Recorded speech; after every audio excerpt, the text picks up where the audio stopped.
이 시각 정치권 이슈 살펴보겠습니다. 오늘 대통령실 국정감사에서 여야 충돌이 극단으로 치달았습니다. 김현지 제1부속실장 증인 채택 불발을 놓고 민주당은 주진우 의원이 운영위 보임 자체가 이해 충돌이라고 문제를 제기했고, 국민의힘은 김현지 실장을 둘러싼 의혹 제기를 입막음하려 한다며 맞받았습니다. 국감은 초반부터 거세게 충돌하면서 파행됐고, 정해우 퇴장하는 과정에서 여야 의원 간 몸싸움까지 벌어졌습니다. 이틀간 이어질 종합정책 질의에서는 역대 최대 규모인 728조 원 규모의 내년도 예산을 둘러싸고 여야가 강대강 대치를 이어갈 전망입니다.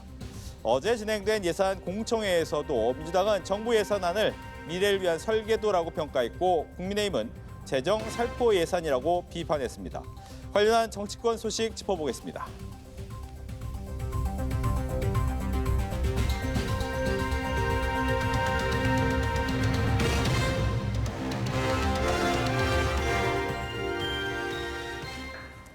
네, 김상일 정치평론가, 정영국 전 청와대 대변인과 함께 이야기 나눠보겠습니다. 안녕하십니까? 안녕하세요.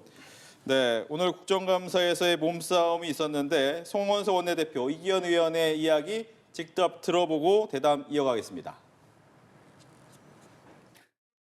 아니 신상 발언하는데 저기서 떠들어가지고 못했잖아 지금.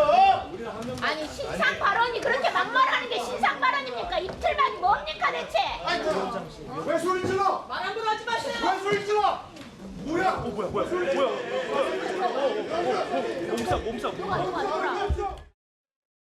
그런데 갑자기 이기현 의원이 육중한 몸집으로 다가오더니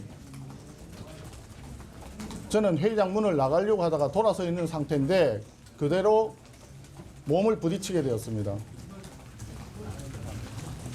더군다나 소수당이라고는 하지만 야당의 원내대표에 대해서 백주 대낮에 테러와 유사하게 폭력 행위가 발생한 점에 대해서 대단히 깊은 유감을 표하는 바이고,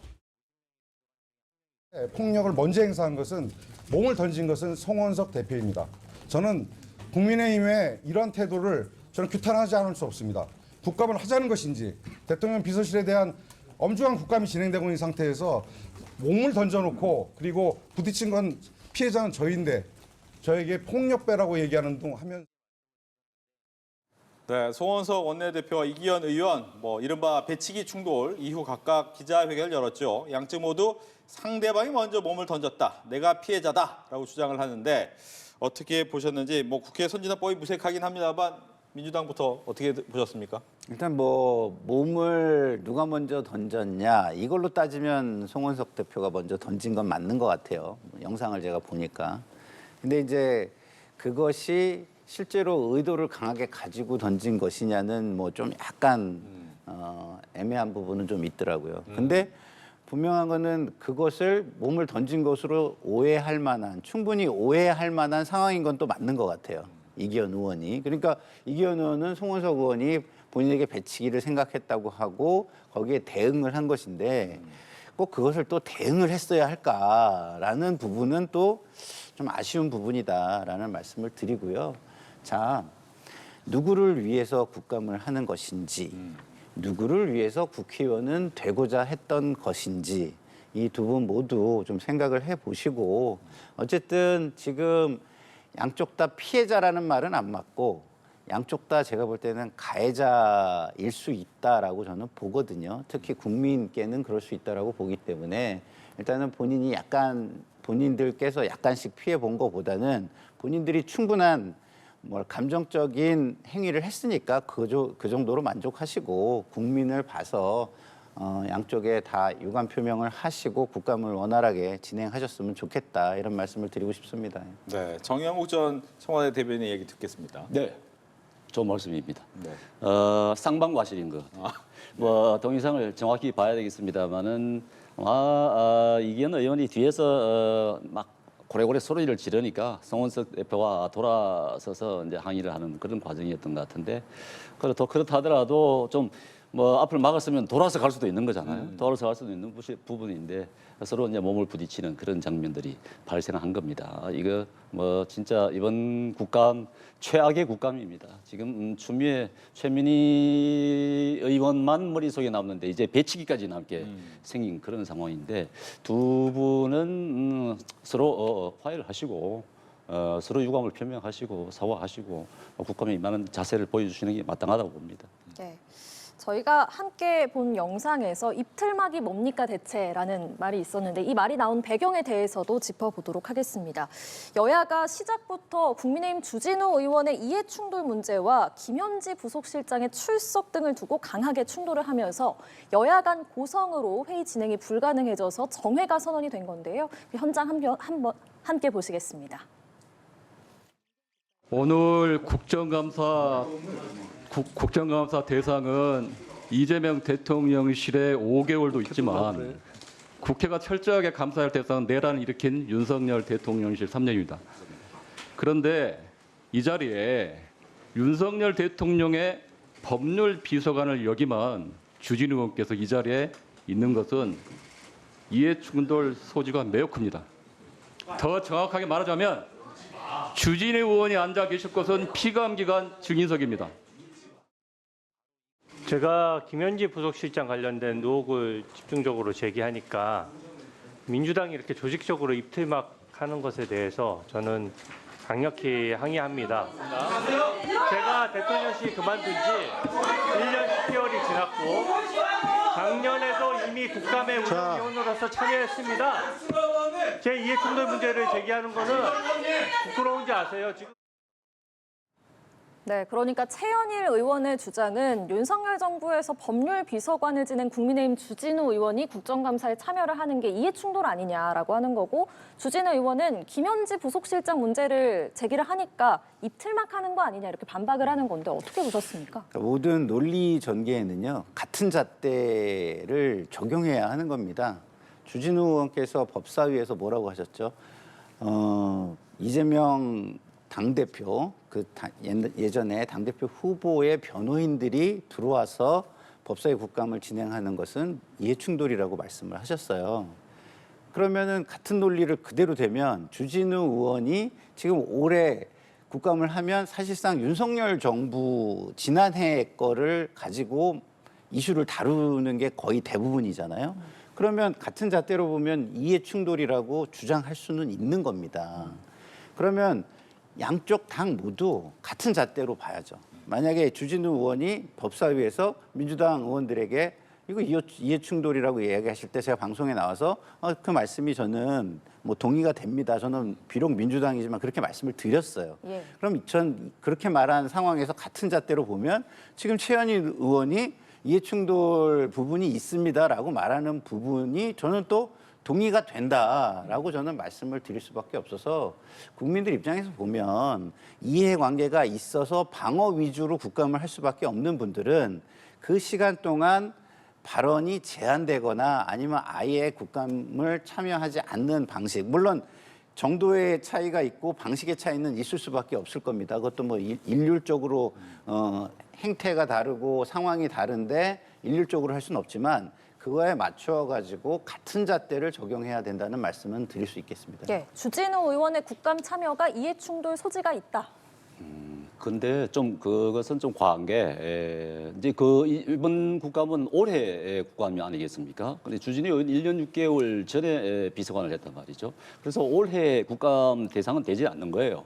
그렇기 때문에 본인이 이해충돌 대상이 되지 않는다고 얘기하는 것인데 더군다나 이제 그 민주당 쪽 위원들 가운데서도 우리 이재명 대통령의 최측근인 김용 부원장의 변호인도 거기 앉아 있어요. 그렇다 그러면은 그 변호인도 그럼 이해충돌 당사자이기 때문에 빠져야 되는 것이죠. 그런 주장들을 하신 것인데 두 분 다 일리가 있다고 보여요. 주진우 의원의 주장이 저는 일리 있다고 봅니다.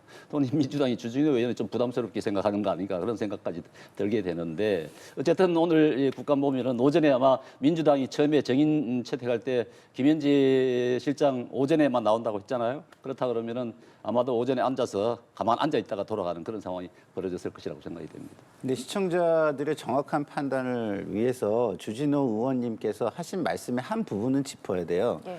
작년에도 이미 운영육감에 참여했다. 작년에는요 윤석열 정부예요. 그러니까 전혀 다른 걸 가지고 같은 상황인 것처럼 말씀하신 거는 논리적으로 맞지 않는다는 말씀을 드립니다. 알겠습니다. 다음은 이제 한미 정상회담 후속 조치 얘기도 잠깐 해볼게요. 이제 대통령실 같은 경우에는 국회 비준 필요 없다라는 부분이 공식 입장이에요. 그러다 보니까 국민의힘은 이 3,500억 달러면 꽤 많은 돈이 들어가는데 국회에서 이 부분은 이제 비준을 해줘야 된다라고 얘기를 하고 있습니다. 어떤 이야기가 맞는지 어떻게 생각하고 계시는지 이야기를 듣겠습니다. 저는요 이게 트럼프 대통령이 일반적이고 상식적이고 우리하고 비슷한 사람이라면 비준해야 된다고 봐요. 근데 그렇지 않잖아요. 그런데다가 한쪽은 또 패권 국가라 입장이 어떻게 바뀔지도 우리가 불안한 상황이에요. 그러면 우리가 가질 수 있는 유연성이라는 게 필요한데 비준을 한다는 거는 그 전에 논의된 걸 다 놓고 한꺼번에 하자는 거예요. 일괄 처리 방식이잖아요. 근데 이제 특별법으로 하자는 거는 그때 오는 거를 심의해서 결정을 하자는 거 아닙니까?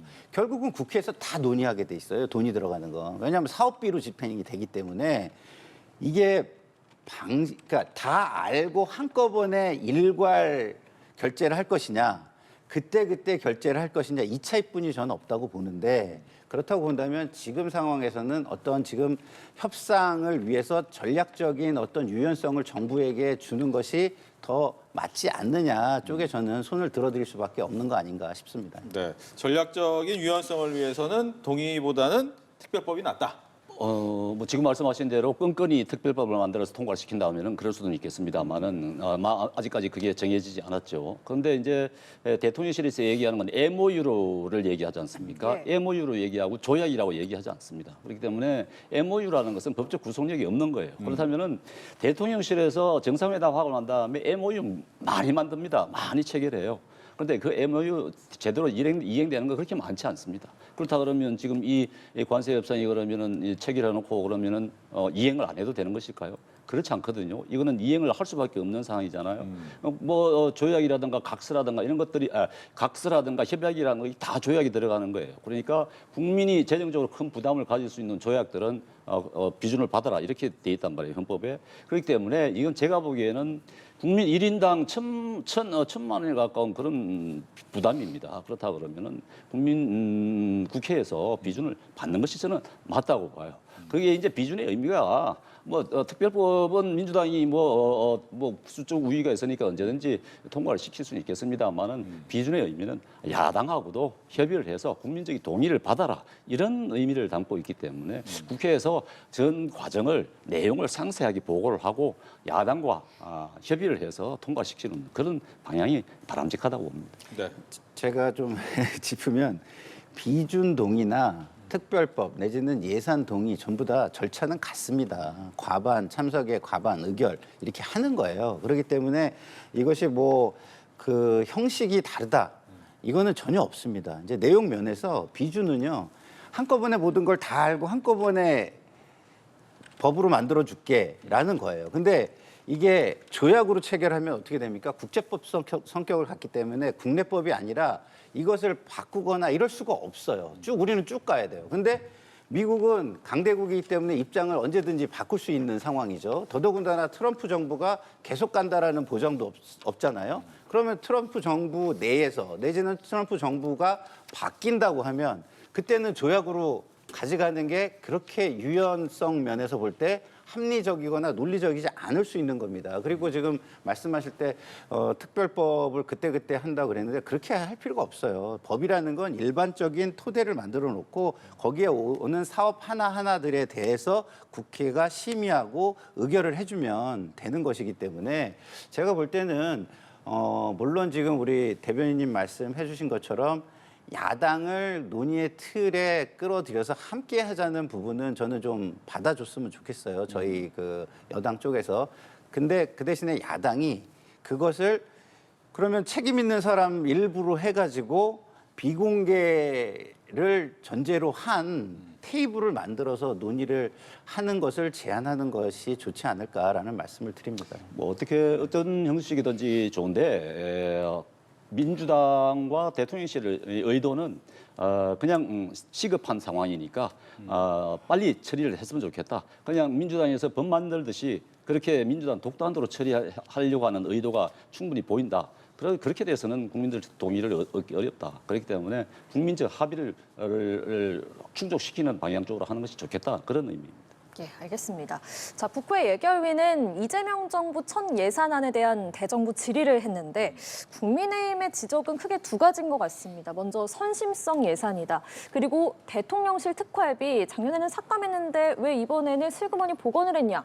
어떻게 보십니까? 일단 대통령실 특활비는 추경 때 이미 한번 논의가 됐고 우상호 수석이 사실상 사과를 했죠. 그렇기 때문에 뭐 이거는 한 번 더 지적을 한다면 한 번 더 사과를 하면 될 거라고 저는 보고요. 예. 그리고 확장 재정과 관련해서는요. 지적을 하려면 지금의 경기 상황을 이야기하면서 지적을 해야지 무조건 정치적으로 말씀하시는 건 맞지 않다고 봐요. 지금 경제가 전반적인 침체를 겪고 있는 게 사실이고요. 소비 여력이 좀 살아나고 있는 것으로는 보입니다. 그러면은 물가의 압박이 더 큰지 아니면 소비 여력을 확충하는 쪽에 좀 더 집어넣어가지고 경기 활성화를 좀 더 가속화할 것인지 이 판단을 해야 되는 거예요. 경제는 순환이기 때문에 절대적인 진리라는 건 없습니다. 그런데 마치 무슨 재정 건전성이 금과 옥조인 것처럼 내지는 뭐 흑자 재정이 금과 옥조인 것처럼 이렇게 얘기하시면 안 되고요. 재정이라는 건 우리가 매몰 비용입니다. 경제 활성화를 위해서 효율만 좋다면 다 쓰고 빚을 내서라도 쓰는 게 사실은 맞는 거예요. 그런데 재정이라는 게 다 효율적인 건 아니거든요. 굉장히 우리가 세금이 샌다는 표현을 많이 하잖아요. 그래서 세금이 새는 곳을 막는 데 집중을 해야 되고 이 선심성 예산이라고 얘기하는 지역화폐 이런 것들이 만약에 새는 예산이라면 근거를 명확히 해서 말씀을 하시면 좋겠다라는 말씀을 드립니다. 예, 그러니까 현재 경기 상황을 고려하면 확장 재정이 필요하다라는 말씀이신데요. 예, 확장 재정이 필요하다는 얘기도 있고 지금 효능이 좀 떨어진다 하는 부분도 있어요. 서로 이제 주장이 갈리고 있는 부분인데 지금 제가 지적하고 싶은 것은 728조라는 금액 이 부분은 지금 올해 예산의 8.1%에 해당한다는 것 아니겠습니까? 우리가 지금 기억하듯이 지난 정부 때 민주당은 감액 예산을 했단 말이죠. 정부에서 요청한 예산에서 삭감을 해서 이것으로 국정을 운영하라 이렇게 했단 말입니다. 그런데 그보다 이제 정권을 잡고 나니까는 8%라고 하는 그만한 예산을 자기들은 사용해야 되겠다. 이런 부분에 대해서는 이재명 대통령이 국회에서 나와서 예산 설명할 때도 사과 국민 앞에서 거기에 대해서 왜 이만큼 필요한지를 설명을 해 주셨어야 되는 거예요. 그만큼 또 사과도 했어야 되는 부분입니다.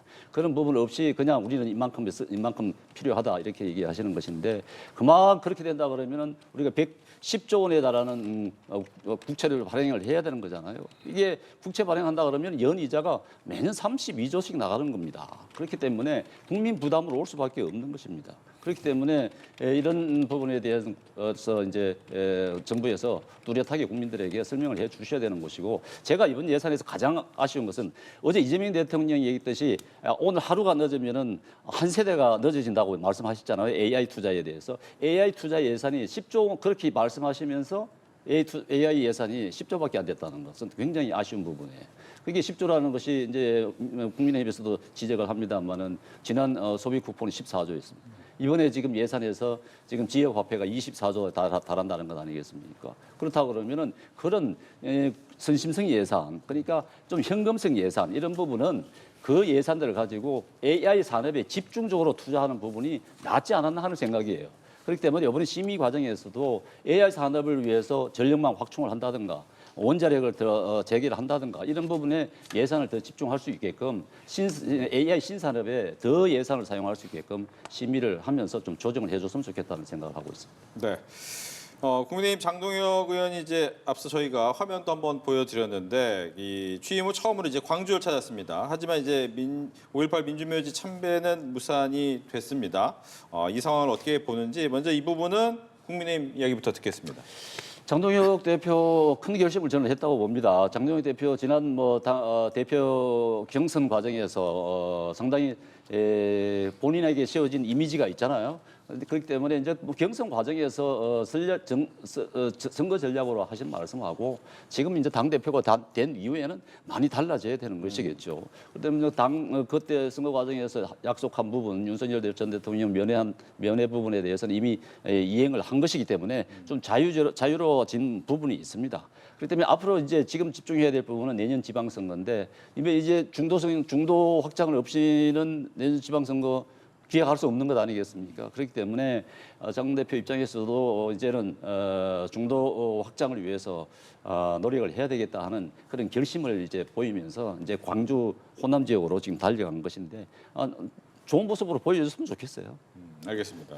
어떻게 보셨습니까? 오늘 참배가 무산은 됐습니다만. 일단은 뭐 국민의힘 입장에서는 잘한 거예요. 그리고 중도층 입장에서 볼 때도 이제 잘한 거죠. 근데 이제 우리 민주당의 지지층 입장에서는 조금 더 진정성이 필요하다라는 이야기를 할 수밖에 없는 부분도 있습니다. 예를 들어 가지고 장동혁 의원 같은 경우는 마지막 판사 그리고 마지막 재판이 뭐였습니까? 광주에서 전두환 전 대통령의 재판이었어요. 그때는 사실은 정치를 위해서 거의 회피를 하고 시간을 끌다가 판사복을 법복을 벗고 정치권으로 투신한 분 아니겠습니까? 그런 측면에서 본다면은 그런 부분에 대해서 먼저 털고 가실 부분이 있는 거죠. 왜 그때 전두환 재판에 대해서는 그렇게 소극적이었는지 5.18에 저렇게 가시겠다고 하면서 그러면은 조금 설명돼야 될 부분 그리고 진정성의 부분을 좀 강화할 부분이 저는 좀 있다, 좀 아쉽다라는 부분을 드리지만 그럼에도 불구하고 일관되게 광주를 가지고 5.18 정신과 관련해서 앞으로 발전시켜 나가겠다라고 하신다. 그리고 그게 진정성을 계속해서 확보하기 위해서 그런 모습을 보여주신다 그러면 저는 개인적으로 박수를 쳐드립니다. 네, 알겠습니다. 지금까지 김상일 정치평론가 정연국 전 청와대 대변인과 이야기 나눴습니다. 고맙습니다.